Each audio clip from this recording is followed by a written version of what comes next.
The King's back.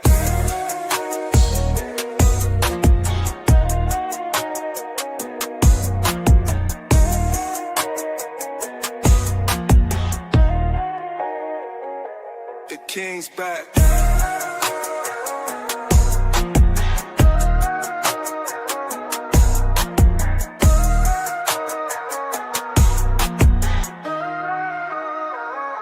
The King's back.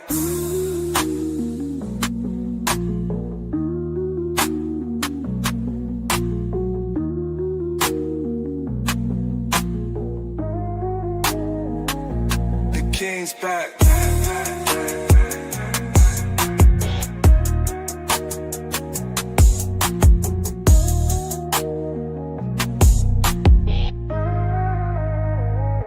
The King's back.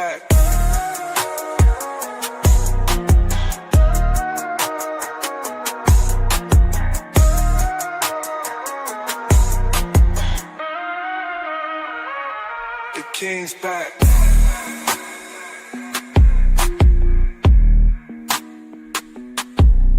The King's back.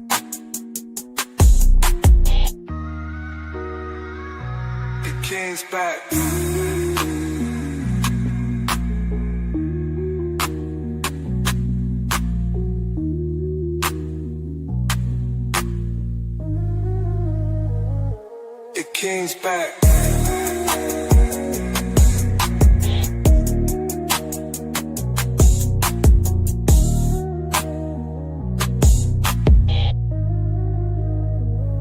The King's back.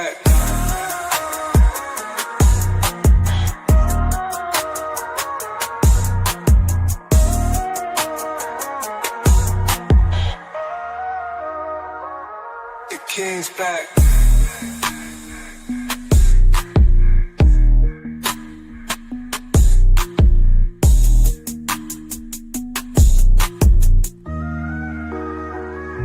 The King's back.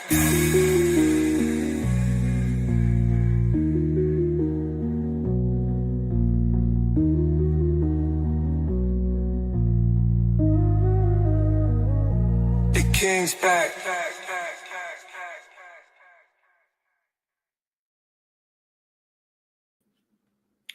Yeah, what's up? What's good? What's happening? Welcome to my live stream. I am the actual King Smith, and this is Wake Up with King Smith, December the 8th, 2025. We getting that much more closer to the end of the year.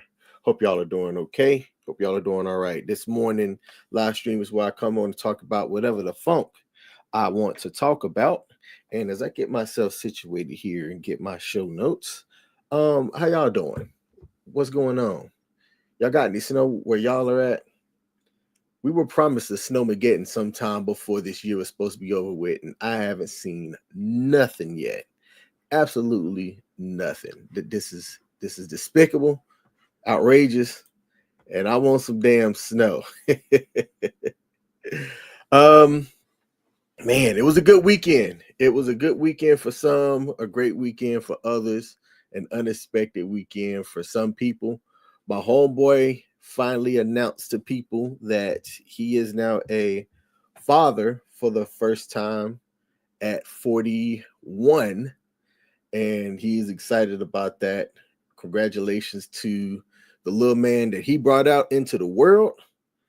And I'm glad that he shared it with me. He shared it with me really early on, shared the pregnancy with him and his wife that not too many people knew about. So I was honored to be one of the first people that knew about that. Saw that he finally shared the pictures with everybody on his Facebook page. So huge congratulations to the homie, his wife, and their son that they brought into the world. I know he's going to make a fantastic father, and I want to give a salute to him for that accomplishment, bringing in a healthy baby into the world. This weekend was interesting. If y'all know, I watch college football. Alabama lost the SEC championship game, and they still made it in. So to all of the haters, Nah, nah, nah, nah, nah. I am an irrational Alabama fan, and this team has not been a championship team. However, it doesn't matter. Their resume was still enough to be able to get themselves into the college football playoffs. So now all of the teams that are fighting for that top spot all have a 0-0 record. And pretty much at that point, it is anybody's game. Could this Bama team still make it and still win? Let me go on air and say this publicly. And y'all can clip this, send it to me, do whatever. This Alabama team is not a championship team. I'll say that very publicly. They are not a championship team. Coach DeBoer, every time Coach throws a temper tantrum on the sideline, he looks like a young grown kid that is having a tantrum, and I can't stand it. I don't think Coach D's the head coach that Alabama needs to replace Nick Saban. I hope he lasts longer than 4 or 5 seasons. People are saying that this is the Alabama team that's going back to the team from the 80s and 90s that wasn't necessarily always winning. And I don't think we're quite there yet. And to be honest with you, it may not even be a coaching thing. I think we're looking at the times where big bank take little bank, if you will, now that we're in the NIL era, and it's going to cause a lot of parity across the college sports landscape. Student athletes are going to be looking at the biggest payday, period, point blank in the story. I've said it from the beginning. Other coaches are now very publicly saying it. If you even listen to the post-game press conferences, some of the players are saying, hey, if they're saying that we are a team that the best money can buy, then we might as well be the best. And I think that there's some merit to that. The college football landscape just looks different now. And money, name, image, and likeness, following the green dollar bill, all of that's to be blamed for it if you want to find something to blame. Indiana beat Ohio State, which everybody pretty much pegged as the number 1 team across the college football landscape. I think they got lucky. If there is a rematch and they end up playing each other again in the college football playoffs, I don't think Indiana pulls it off that second time. That Ohio State team is good in all phases of football. So is Indiana. Don't get me wrong. Indiana's quarterback's a baller. That young kid who had a great post-game interview knows how to play ball. He knows how to lead a team. People seem to rally around him fairly easy. He looks like a natural leader. And after that post-game press conference, you can almost call him the 2025 Tim Tebow.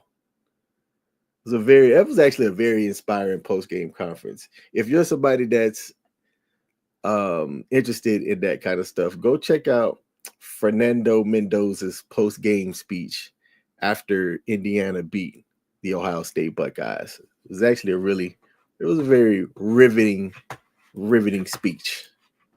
Let me go in here and check the comment section, see if we have any comments before I continue. No comment. Shout out to those that have left a like. If you're watching this on any platform that has a like button, do me a favor, mash that like button, as that helps me out on the algorithm.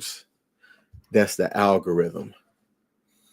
One of the things that I talked about as I was talking to my kid was taxes, right? And she's in college now, and I don't know what class that she's in, but she was like, Pops, tell me about taxes, right? And if taxes are a necessary piece of society, or is it government sanctioned theft? Now, I believe she was asking me this. I don't know if this was part of her full assignment, if she maybe just saw something and wanted to hear my thoughts on it. But I gave her my 2 cents on it, and I want to bring it to the viewer. I want to bring the question here to y'all. What do y'all think about taxes here in the United States? Are you for it or are you against it? Now, I was recalling the points that I had for, right? Think about what a lot of our taxes pay for. They fund a lot of the things that the public uses: roads, schools, our emergency services, military, things like that, right?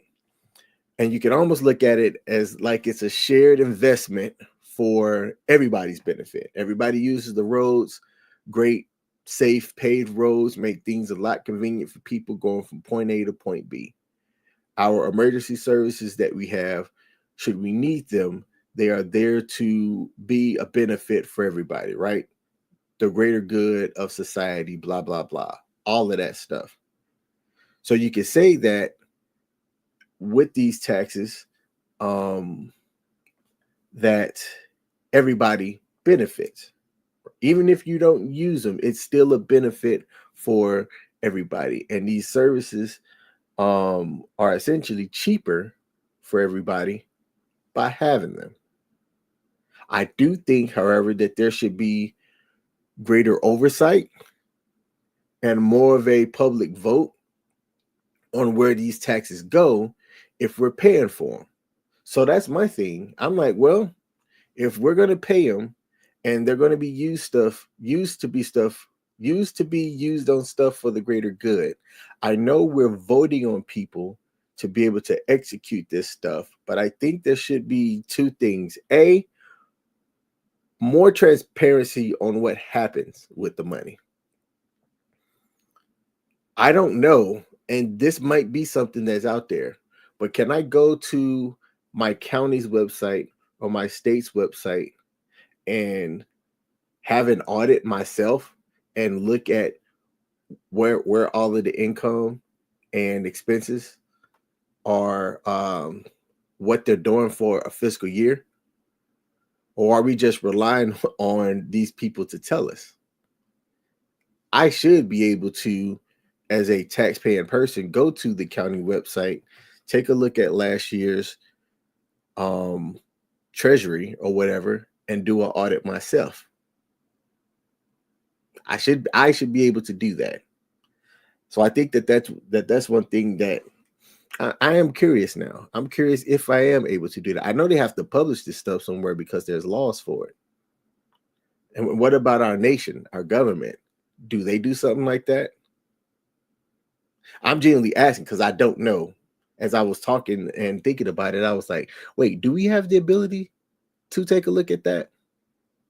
Just like your own personal finances, right? Or if you run a business where you have to do the accounting, at the end of the year, or at least you should, quarterly, annually, see where all of the money's going, all of your income and expenses, see where you could be better at.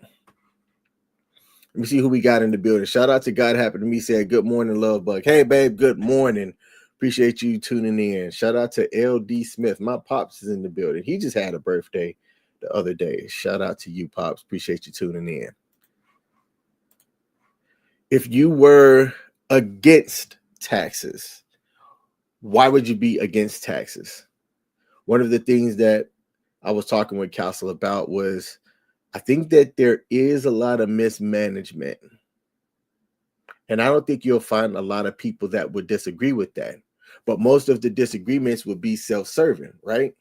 Stuff that I would disagree about where our government uses and spends our taxes would be different than what, you would say, because the things that we agree on and disagree on when it comes to that are going to be fundamentally different.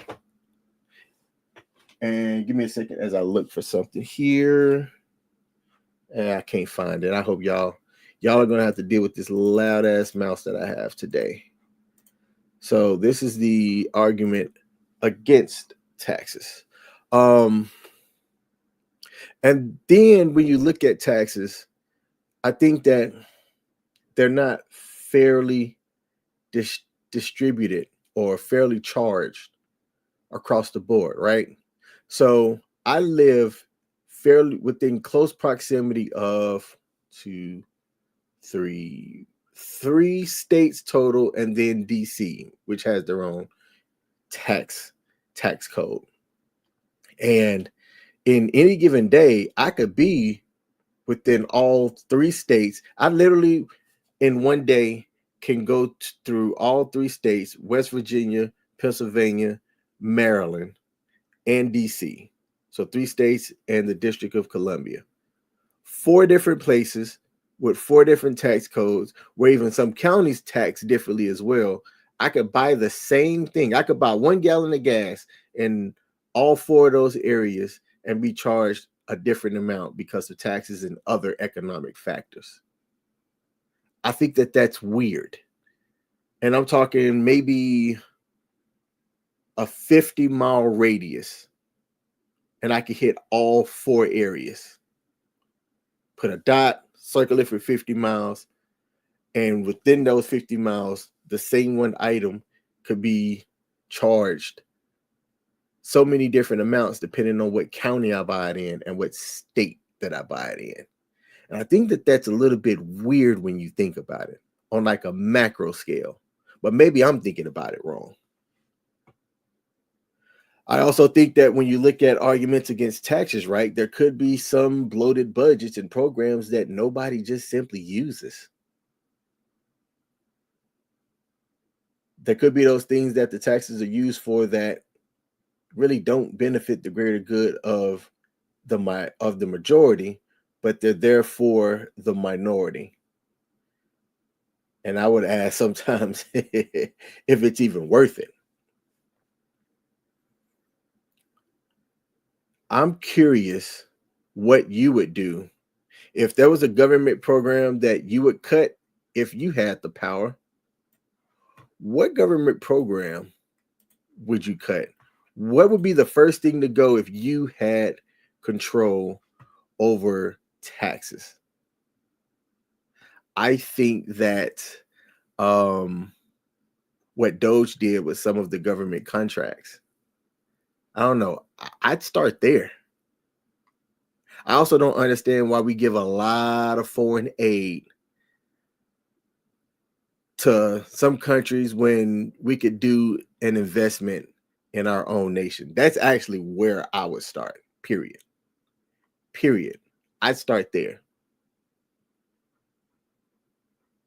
I don't understand why we always have to ship money out to these other nations when we need to be really investing into America first. That's my take on it. That's exactly what I would do. I'm curious if other people think the same way. Let me see if we got any comments before I continue. Nope, we do not. Now, a quick note here as I was looking this up this morning before I went live. Basically, it says, and I believe it, that the top 1% pays nearly 40% of all income taxes. And when you zoom out and you think about it, that makes sense, right? If you're somebody that is a multi-billionaire, when you're paying your taxes, you are paying a lot of money. There's a lot of money that is coming out when you do the accounting at the end of the year. I also don't understand the point of taxes for some things, right? Like, what's property taxes for? I would literally have to Google, why do you pay property taxes even after your home is paid off? What are you paying those property taxes for? And the fact that, and y'all can correct me if I'm wrong, you can still lose your property if you don't pay your property taxes is baffling to me. So do you ever really truly own a home? What would be the purpose of owning a home? Like, what is the purpose of buying a home today? Why do we buy homes today? If you tell me that it's for an investment and to have a little bit more control and freedom of the property, I'd say, okay, I can buy that. Maybe it can be an investment. You do have me on where you have a little bit more control. You can do what you want on the inside and the outside to a degree and not have to really worry about getting permission from whoever that does own the place. Okay. All right, that's cool. Is it worth it? when I'm looking at where I'm going to live in a couple of years from now, if it's in the States, right, taxes are one of the things that I'm considering. As a military veteran, some states are fantastic about the way that they treat their taxes and the way that they handle taxes as a veteran. And if you have a service connected disability, there are a lot more benefits that, come along with that as well. States like Florida and Texas, and even Maryland to a degree, if you have a service connected rating, Maryland does fantastic for certain classifications of veterans. And Virginia, a little bit. A little bit.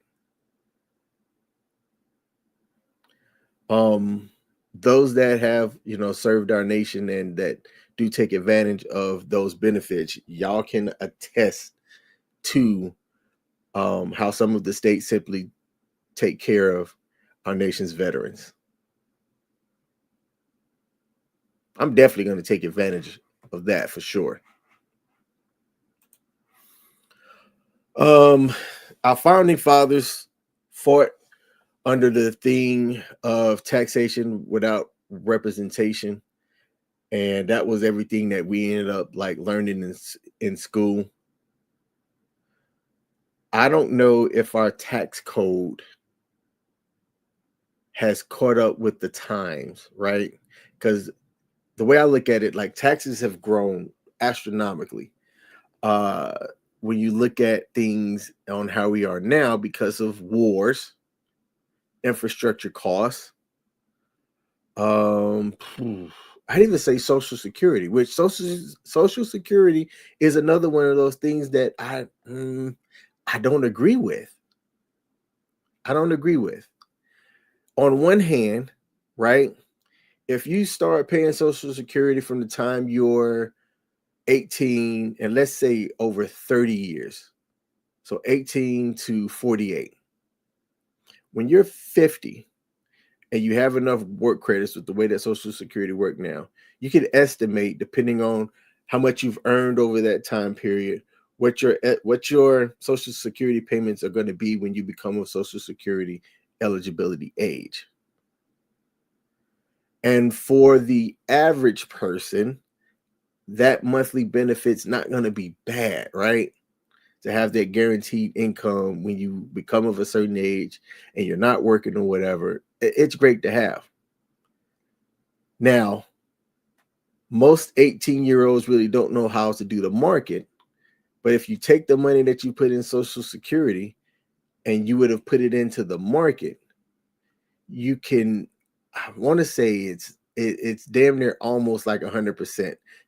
You would have 100%. If you put it in like the S&P 500, right? Don't get too risky with it. Don't get too crazy with it.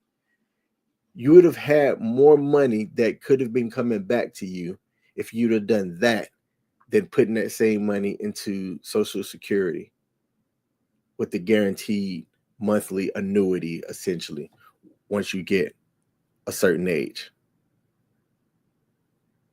However, I say that, but how many people are going to do that? How many people are going to have the discipline enough to have stuck with it and put that money into the market or into the S&P 500 very diligently? I think that's only going to be a small minority of people. The moment that something becomes too much financially or you need a couple of dollars, you would be constantly hitting that up. And that's why, on one hand, I think that Social Security can work, but I would like to have a little bit more control over, I don't know, like how it works.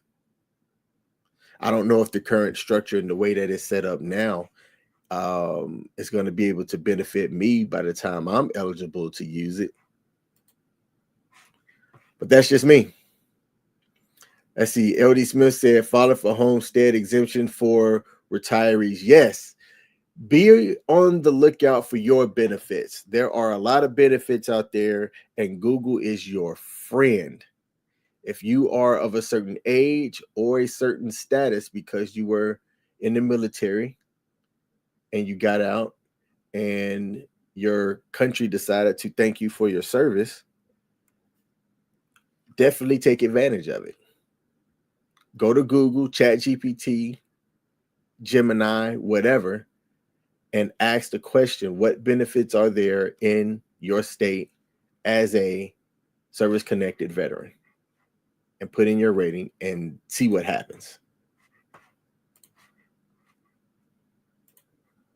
And yep, he said in the state of Mississippi. All right, like, for example, Massachusetts is one of the only states that does this. They have a bill that they have that's called the HEROES Act. And in the state of Massachusetts, if you have a 100% service connected rating as somebody that has served the nation and you were a resident there for the year, then you get paid basically a state annuity of $2,500 a month that's paid biannually. So they give you half of it at one point, the rest of the other half at some other point over a year. You have to be a Maryland resident. I'm sorry, not Maryland, Massachusetts. Massachusetts is the only state that does this to receive that, right? So your elected representatives were the ones that introduced that bill, voted on the bill, passed the bill. But the people that are paying that to their state's 100% service-connected veterans are the people. So essentially, everybody that pays taxes are thanking the veterans in Massachusetts for their service by paying them $2,500 annually.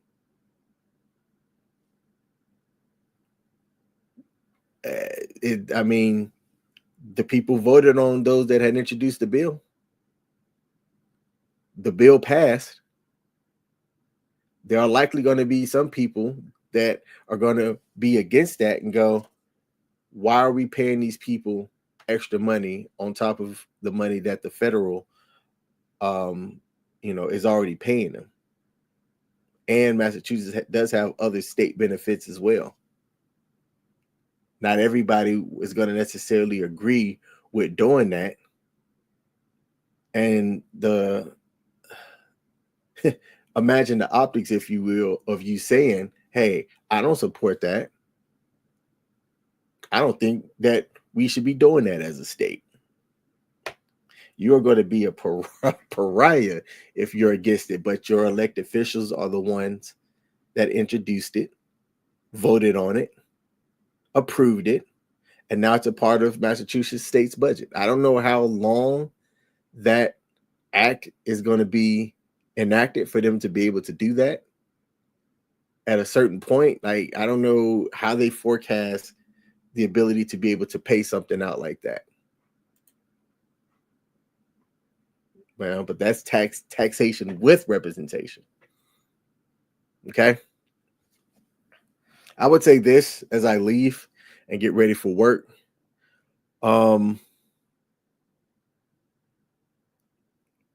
If I were to be asked, am I for taxes or against taxes? I would say that I'm for taxes, but I have an issue on how the money is spent in general. And I think everybody will. Everybody actually should, because what matters to me is not going to matter to you. It's not going to matter to the next person. It's not going to matter to the business owner. It's not going to matter to, like, what they care about. It isn't going to be what I care about. And that's okay. I do think that there is a greater good argument that can be had. I just think that we need a lot more transparency for what we do have. So if you're for it, let people know why. If you're against it, let people know why. Thank y'all for tuning in. I will be back on tomorrow morning for Wake Up with the Actual King Smith. Have a wonderful day. Just like God Happened to Me said on the screen. Peace. Yeah. Come on. Yeah. Trumpets blare the golden call. A throne awaits, I rise so tall. Drums like thunder, shake the hall. Royal robe, I wear the weight. Diamonds cut the night, no debate. Heavy is the head, but I'm feeling great. Crown me king, crown me king. Horns will shout, let the kingdom sing. Crown me king, crown me king. Bow to the sound, feel the power I bring.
I bring.